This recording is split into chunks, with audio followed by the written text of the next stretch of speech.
Hello বন্ধুরা, তোমরা কেমন আছো সবাই? আশা করি সবাই ভালো আছো। তো আমিও ভালো আছি। আমার জীবনে ঘটে যাওয়া চরম একটা কালো অধ্যায় তোমাদের সঙ্গে আমি শেয়ার করব।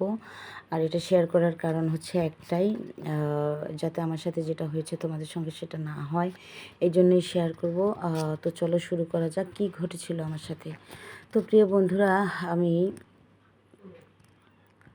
আমাদের শহরের বাড়ি থেকে গ্রামের উদ্দেশ্যে রওনা করেছিলাম আমার নানার সঙ্গে। নানা বেড়াতে আসলো বাড়িতে, আমাদের বাড়িতে মানে শহরে। তো শহর থেকে আমরা প্রায় 3 দিন নানাকে নিয়ে ঘোরাঘুরি করি, খাওয়া দাওয়া করি। করার পরে 3 দিন পর হচ্ছে আমরা টিকিট করি, এসি কোচের টিকিট করে নিই। আমরা টিকিট করে গ্রামের উদ্দেশ্যে যাব, এই উদ্দেশ্যে আমরা টিকিট করে নিই। তো বাবা মা সবাই রাজি, যাও, এখন বন্ধ পাইছো, এখন যদি একটু না ঘোরো তাহলে কেমন হবে। এই জন্যই মূলত নানাকে আসতে বলা। কারণ আমার বাবা মা সবাই সরকারি চাকরি করতো, ওনারা চাইলেই আমাকে নিয়ে কোথাও যেতে পারতেন না। তো নানাকে নিয়ে গাড়ির টিকিট হলো, গাড়িতে উঠলাম, বসলাম। মোটামুটি যে এসি কোর্সে আমরা গিয়েছি ওটাতে তো বিশাল বড় বড় সিট, প্রত্যেকটা সিটের মধ্যে একটা করে কম্বল আছে, শুয়ে থাকা যায়, কোনো ব্যাপার না। যাই হোক, গেছি। যাওয়ার পর হচ্ছে যে মাঝ রাস্তায় আমাদের গাড়িটা নষ্ট হয়ে যায়। নষ্ট হয়ে যায় বলতে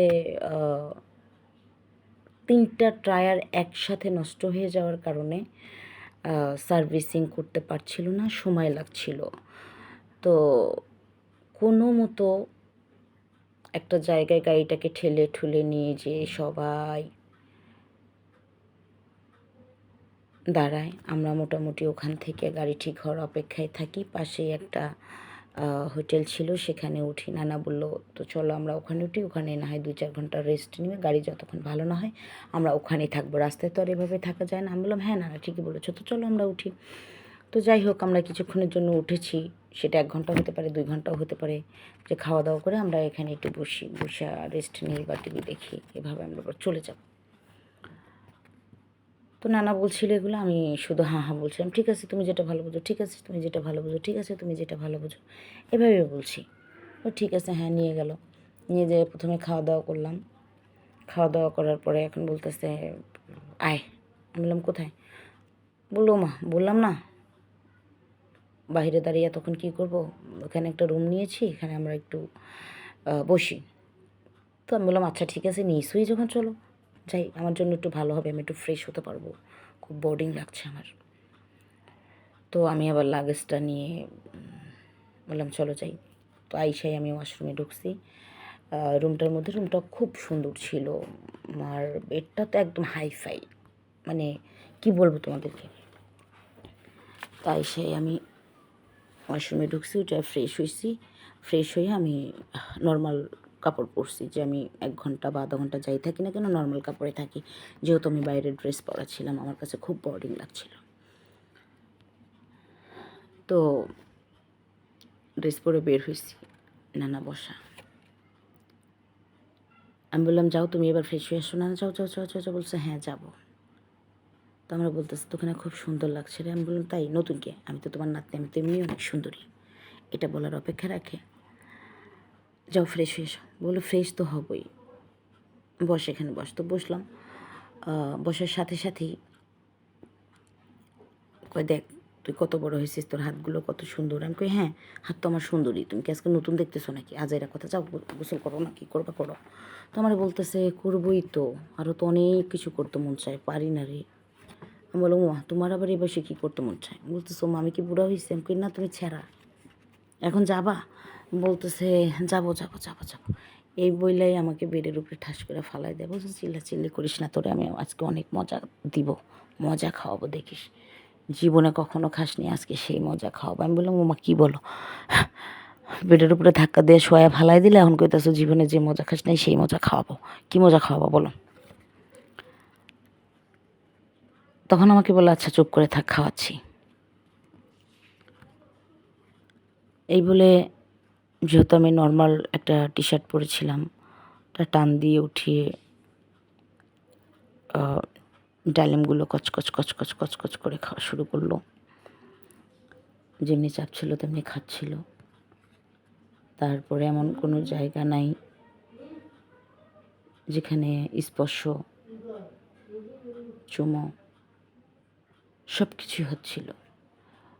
অন্যদিকে আমি তো মানে কি বলবো, পাগল হয়ে গেছি। তারপর আমি ধস্তাধস্তি করছিলাম, ছাড়ো আমাকে, কী করছো কী করছো, বলতেছে মজা না মজা না। এগুলো মজা, বাট এগুলো করা ঠিক না। কীরকম আমার কাছে মানে ক্রিকেটই লাগছে, খুব ভয় লাগছে, আমার কলিজাটা কাঁপতেছে, এটা কী করো তুমি। বলতেছে কিচ্ছু হবে না বোকা, এই বলে সে পুকুরে চলে গেল কল্পতার জন্যে। এখন পুকুরে যাইয়া সে কোনো কথা নেই, মুখ বাজায় দিয়ে পানি চুষি খাইলো। খাওয়ার পর সে ধাপ করে কল বসাই দিল।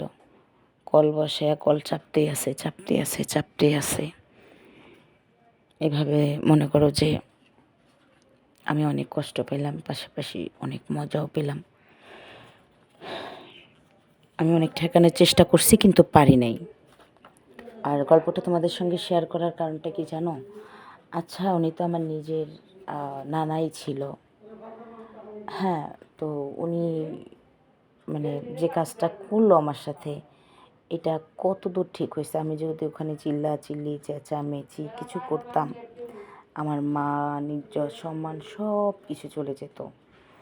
তো গল্পটা তোমাদের সঙ্গে এই কারণেই শেয়ার করলাম। শোনো, নিজের কেউ হোক, বিশেষ করে যাদের ঘরে মেয়ে মানুষ আছে, মেয়েরা, আনম্যারিড কোনো মেয়ে কোনো রকম কোনো ছেলের সাথে একা ছাড়বে না কাউকে।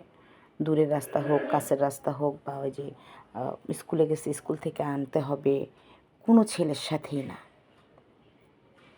তো আমি আমার নিজের লাইফ থেকে এতটুকু মানে শিক্ষা আমি পাইছি যে নারী কখনোই কোনো, ম্যাক্সিমাম সবাই তো আর এক না, কিছু কিছু পুরুষের কাছে নারী শুধু ভোগের বস্তু, আর কিছু না। এই জন্য তোমাদের সঙ্গে আমি গল্পটা শেয়ার করলাম। তো সবাই ভালো থেকো।